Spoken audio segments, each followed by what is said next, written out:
So we know for a fact that, or we believe certainly, that the speech you're about to hear from Joe Biden will tout successes in Ukraine and push for a much larger war against Russia.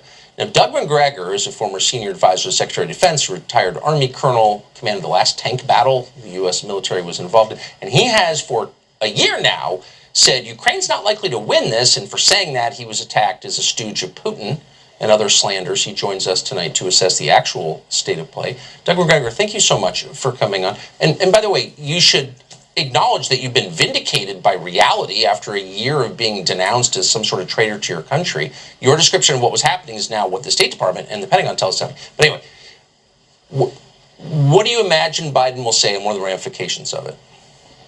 Well, he's going to declare victory when there is none. He's going to insist that the future will be different from the past, that the world will produce roses when in fact we see the opposite. Americans need to understand something. We struggled for 40 years with the Cold War. We managed to emerge from that without a nuclear confrontation with Russia, without a global war with Russia. In addition to that, we ended up as the superpower with superiority in every category of national power. Within just 12 months, Joseph Biden has managed to ruin it. He's not only made Russia powerful because Russia has profited enormously from this. It hasn't been isolated. Its economy is robust and capable and going gangbusters. Its armed forces are larger than ever. Ours, as you point out, are in ruins. They're in ruins for many reasons. We have too many gold-plated weapons that we can't maintain.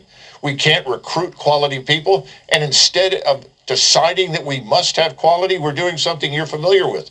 We're dropping standards to accommodate people who are not qualified. This is a disaster, and we're spending $1 trillion a year practically on defense, and that's what we're getting for it. I don't know of a larger disaster than the one Biden has created over the last 12 months is even possible. And as with defunding the police and COVID and the Iraq war, none of the people responsible for those tragedies will ever acknowledge their mistake or apologize. That seems like a core problem here. No one ever admits that they were wrong. Well, more than that, Tucker, let's face it. As Nassim Taleb would say, none of these people have any skin in the game. Right. That's the biggest problem. They're not part of this.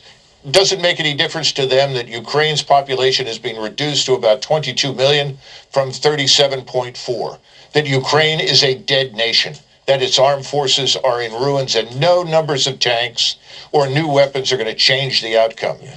It's time to stop it. That's what a humanitarian would do.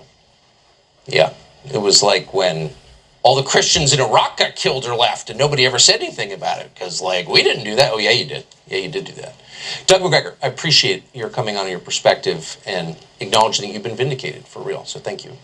Thank you, Tucker.